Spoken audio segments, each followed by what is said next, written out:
샬롬, 안녕하세요. 유영수 목사입니다. 오늘은 시편 27편입니다. 가을의 절정이죠. 배경 너무 아름답죠. 이렇게 아름다운 가을이어도 또 우리의 마음이 힘들고 어렵고 또 슬럼프라는 이런 시간들을 가시는 분들이 있으실 것 같아요. 오늘 시편 27편은 이렇게 삶의 과정 중에 영적 슬럼프라든지 또는 문제를 만났을 때 어떻게 해야 하는지 오늘 다윗을 통해서 배우고 싶습니다. 어려운 일을 당하는 건 주로 억울하기도 하고 또 비판을 받기도 하고 또 괴롭힘을 당하기도 하고 여러 가지 일들이 있겠죠. 특히 그 중에서도 영적 슬럼프가 참 어려운 것 같아요. 내가 하나님도 믿고 또 예수 그리스도에 대한 놀라운 복음에 대한 확신도 있지만 확신과 회의가 교차하는 그런 순간들을 누구나 만나는 것 같아요. 여러분은 지금 어떤 상황이신지요? 외적인 상황에 상관없이 담대함과 의연함으로 하나님 앞에 서 있을 수 있을까? 오늘 27편은 우리에게 말하고 있습니다. 1절부터 3절까지 읽겠습니다. 여호와는 나의 빛이요 나의 구원이시니 내가 누구를 두려워하리요? 여호와는 내 생명의 능력이시니 내가 누구를 무서워하리요? 악인들이 내 살을 먹으려고 내게로 왔으나 나의 대적들 나의 원수들인 그들은 실족하여 넘어졌도다. 군대가 나를 대적하여 진칠지라도 내 마음에 두렵지 아니하며 전쟁이 일어나 나를 치려 할지라도 나는 여전히 태연하리로다. 제가 아까 의연함이란 단어를 썼죠. 그 이유가 바로 여기 3절에 태연하리로다. 아무리 상황이 어떻게 흔들려도요, 태연함이요. 왜? 믿음 때문에.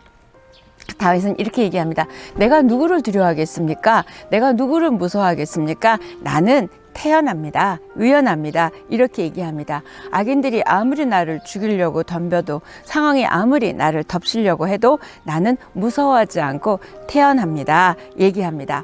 와, 어떤 상황에서도 평안을 누리는 이 다윗의 영적 근력이 놀랍죠. 우리도 이랬으면 좋겠습니다. 여러분과 저는 이 주변을 둘러싼 내 삶을 둘러싼 이런 상황 속에서 어떻게 태어날 수 있을까? 다윗은 어떻게 해서 그렇게 태어날 수 있는지 보고 싶습니다. 결국 우리가 어떤 야구 경기를 보더라도요, 결과를 알고 난 다음에 보면 조마조마하지 않죠. 축구도 그렇고 마찬가지예요. 다윗이 결과를 알고 있었기 때문에 태어날 수 있었습니다. 지금 나는 힘들지라도 이 어려움이 끝날 것이고 하나님은 승리하게 하실 것이라는 결과를 알고 있었기 때문에 태어납니다.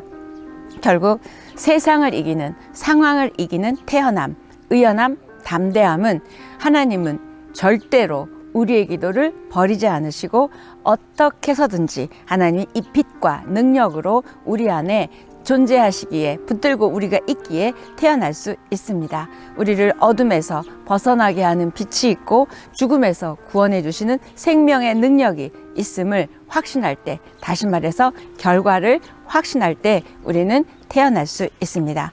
하나님을 나의 빛, 나의 구원, 나의 생명의 능력으로 지금 다윗은 묘사하고 있습니다. 빛은 어둠을 몰아내고 생명의 능력은 사망의 그림자를 몰아냅니다.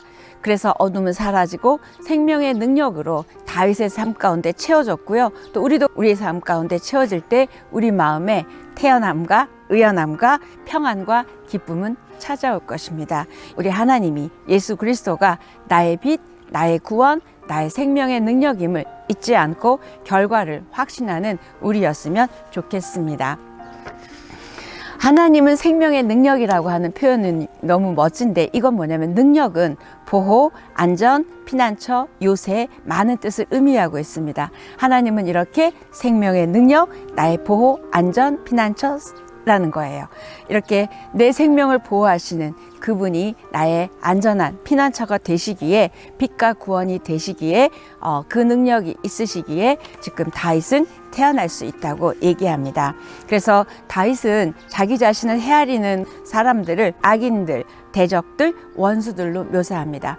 물론 사단도 원수들이지만 또 상황도 있죠. 그래서 악인들, 대적들, 원수들로 묘사하는데 이 것들이 내 생명을 위협하러 오지만 결국은 패하고 악한 뜻은 이루지 못할 것이다 라는 완료용 동사를 사용하면서 결국 악인의 멸망이 결정됐음을 이 시제로 나타내고 있습니다. 지금 나를 괴롭힐지라도 이미 결정됐다, 끝났다 라고 그렇게 완료형으로 표현하고 있습니다. 저와 우리를 공격하는 그런 사단도 또는 문제도 결국 우리를 해치지 못하고 결국 패망할 것이며 악의 멸망이 끝이 결정되었음을 믿습니다. 아멘. 오늘 다윗은 그 시제로 지금 그것을 표현하고 있어요. 그렇기에 어떤 상황이어도 어떤 위기여도 어떤 공포여도 우리는 영적으로 또는 믿음으로 슬럼프라는 단어 no 그 다음에 정말 의연함, 태연함으로 하나님 앞에 있을 수 있습니다. 4절에서 6절까지입니다. 내가 여호와께 바라는 한 가지 일 그것을 구하리니 곧 내가 내 평생에 여호와의 집에 살면서 여호와의 아름다움을 바라보며 그의 성전에서 사모하는 그것이라. 여호와께서 환난 날에 나를 그의 초막 속에 비밀히 지키시고 그의 장막 은밀한 곳에 나를 숨기시며 높은 바위 위에 두시리로다. 이제 내 머리가 나를 둘러싼 내 원수 위에 들리리니 내가 그의 장막에서 즐거운 제사를 드리겠고 노래하며 여호와를 찬송하리로다. 다윗은 한 가지 소원이 있대요. 여러분의 한 가지 소원은 무엇인지요? 다윗은 이렇게 얘기합니다. 내가 평생 하나님의 전에 거하면서 하나님의 성전에서 하나님의 아름다움을 바라보고 그 임재 가운데 즐거움과 기쁨을 누리며 사는 것이 다윗의 한 가지 소원이래요. 이 한 가지 소원을 다른 말로 말하면 뭐죠? 나는 언제나 어디서나 하나님을 바라보며 믿음으로 살기를 원합니다. 이 표현이 지금 한 가지 소원으로 이야기하고 있습니다. 다윗이 이렇게 성전을 사모하는 이유는 왜 그럴까요? 환난 날에 그분의 초막과 장막과 이것들 속에 나를 두실 것이기 때문입니다. 내가 어떤 어려움이 있어도 하나님의 전에 있기만 하면 하나님이 어떻게 하신대요? 높은 바위에 두시기 때문이래요. 이때 장막은 하나님의 임재를 경험하고 하나님과 교제할 수 있는 곳이 장막이고요. 높은 바위에 두신다. 이때는 뭐예요? 높은 바위에 있으니까 적이 공격을 못 하잖아요. 그러니까 결국 어떤 적도 공격하지 못하게 두신다. 이렇게 얘기합니다. 결국 하나님의 성전에 거하는 자는 하나님의 임재와 승리와 교제와 영광 그것을 경험할 수 있음을 다윗은 알기에 한 가지 소원이라고 이야기하고 있습니다. 하나님 안에서만 안전하다는 이야기지요. 자, 우리는 이렇게 세상에 속해서 살고 있지만 우리는 세상에 속한 자가 아니라 하나님께 속한 하나님의 사람들입니다. 그래서 우리는 하나님 안에 있을 때만 진정한 평안을 누리고 또 염려하지 않고 태어날 수 있음을 다윗은 이야기하고 있습니다. 하나님께서 피할 길을 주시고 또 우리를 숨기시고 안전하게 하실 것이기 때문입니다. 그런 하나님이 우리 하나님이고 생명의 능력으로 우리를 붙들고 계시기에 얼마나 감사한지 모르겠습니다. 다윗이 이렇게 하나님의 집에 거하기를 원하는 이유가 또 있는데 그 6절입니다. 왜냐하면 승리를 주시고 그래서 자기가 하나님 앞에 감사의 제사를 드리고 싶어서 하나님의 전에 있겠다라고 이야기합니다. 여러분의 한 가지 소원 한번 생각해 보십시오. 안락하게 사는 것, 또 문제 없는 것, 또 돈이 많아지는 것 뭘까요? 오늘 다윗의 한 가지 소원에 비추어서 여러분도 그 한 가지 소원을 생각하며 하나님께 올려드리고 기도하는 아름다운 날 되시기를 축복합니다. 내가 선택하고 집중해야 될 것이 무엇인지 그게 바로 한 가지 소원과 연결되어 있을 것입니다. 7절에서 10절까지입니다.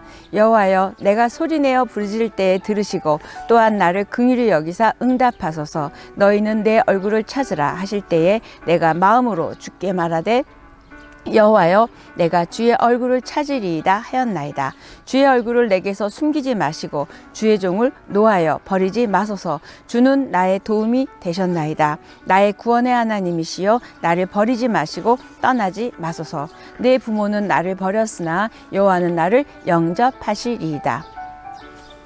다윗은 하나님이 내 기도를 들으시고 응답해 주시기를 간구하는 내용입니다. 그리고 그 응답을 간구하기 위해서 하나님의 얼굴을 구했대요. 하나님의 얼굴을 구한다? 하나님의 온 모든 것을 구했다는 뜻이죠. 결국 하나님의 얼굴을 찾으라, 이 하나님의 명령에 순종해서 하나님의 얼굴을 구하는 다윗의 모습입니다. 얼굴을 숨기지 마세요. 주의 종을 버리지 마세요. 그 다음에 떠나지 마세요. 이 세 가지 표현은 다 하나님 나와 함께 해주세요. 하나님이시면 됩니다. 내가 얼마나 절박한지 아세요? 떠나지 마세요. 그 다음에 버리지 마세요.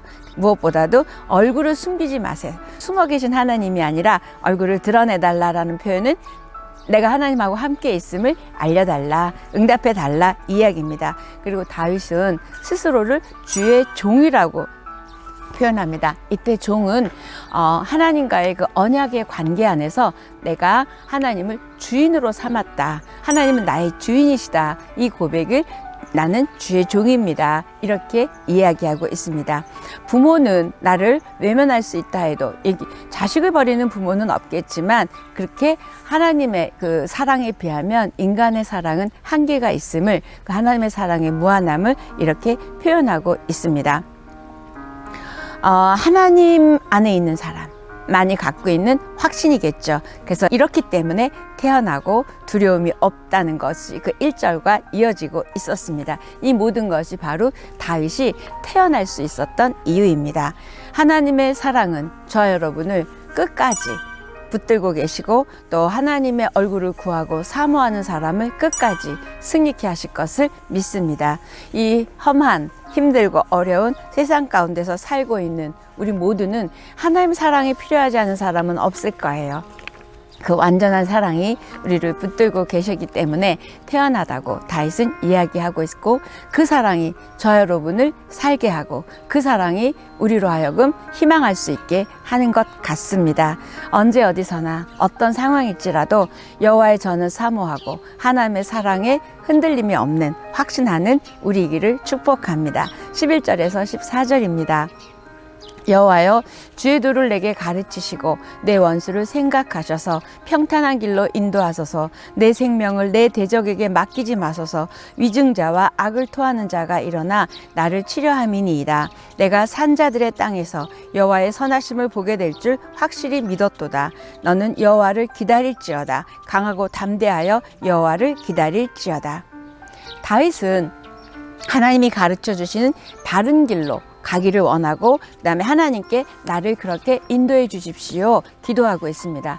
그게 평탄한 길로 인도하소서, 의로운 길로 인도하소서, 고든 길로 인도하소서. 결국 나는 그렇게 갈 수 없으니까 하나님이 이끌어 가시기를 원하는 거죠. 이끌어 가실 때 우리가 해야 될 건 순종하고 따라가는 길입니다. 그래서 그렇게 따라가면 하나님의 그 선하심을 보게 될 것을 확신했습니다. 그래서 악한 자들의 모함이나 공격이나 슬럼프나 어려운 일들 속에서 벗어나 하나님의 선하심을 보게 될 것을 확신합니다. 산자들의 땅이라고 아까 있었잖아요. 하나님께 속한 자들이 거하는 곳이 산자들의 땅인 거예요. 다시 말해서 하나님의 생명의 보호의 능력, 하나님의 보호가 있는 곳이 산자들의 땅입니다. 거기에 있을 것이다. 그래서 결국 대적들의 손에서 벗어난 하나님의 손길이 있는 곳을 산자들의 땅이라고 표현하고요. 14절에서는 다윗은 악인들로 인해서 어려운 상황에 있는 자신과 이스라엘 공동체를 격려합니다. 또 오늘도 여전히 다윗은 자기에게만이 아니라 이스라엘 공동체를 격려합니다. 그래서 1절과 같은 확신을 가지고 14절에서도 강하고 담대하게 확신하며 그 언약의 하나님이 행해 주실 것을 기다리라고 믿음의 공동체 가운데 격려해주고 있습니다. 저도 지금 시편 27편을 통해서 여러분을 격려하고 있습니다. 그래서 27편을 통해서 여러 가지 힘든 상황 때문에 또는 어려운 일 때문에 절망하거나 두려움이 있거나 또는 슬럼프에 있거나 그럴 여러분들에게 27편이 힘이 되셨으면 좋겠습니다. 뭐라고 말하죠? 너는 여호와를 기다릴지어다. 강하고 담대하여 여호와를 기다릴지어다. 너무 좋아요. 다시 한번 너는 여호와를 기다릴지어다. 강하고 담대하여 여호와를 기다릴지어다. 우리가 기다리려면 하나님 안에서 강하고 담대하고 태연하고 의연해야 된다는 것을 다윗은 이야기하고 있습니다. 무조건 넉넉고 기다리라, 시간을 보내라는 의미가 아니라 그 비추어 주시는 빛 대신 우리 하나님을 기대하고 희망하고 그렇게 기다리라고 얘기합니다.